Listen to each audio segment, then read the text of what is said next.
All right, so how much what you want to add, right? Sales channel. All right, don't want to waste your time, and I'm jump right into this video. So what you're gonna do is to click on settings here. Please click on here, and then you're gonna have to click on. So yeah, there's a lot of features available on Shopify here. We're gonna have to click on apps and sales channels here.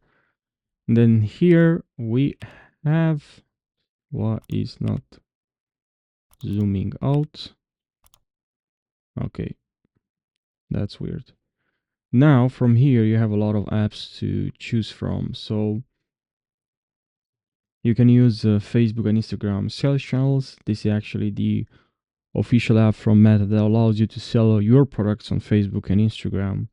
And yeah, it will be able to manage your inventory, orders, and customer data in one place. And yeah, this is the apps actually that I've installed. But if you want to install more apps and sales data and all the apps installed, right?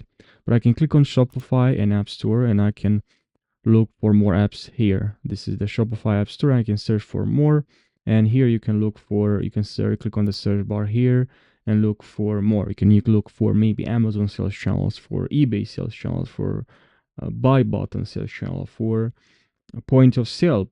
The Shopify POS apps allows you to tell your products in person. With a POS app, you can take payments, track inventory, and manage your customer from your app, iPad, or your iPhone. All right. So I hope you found this short video helpful. Thanks for watching and take care.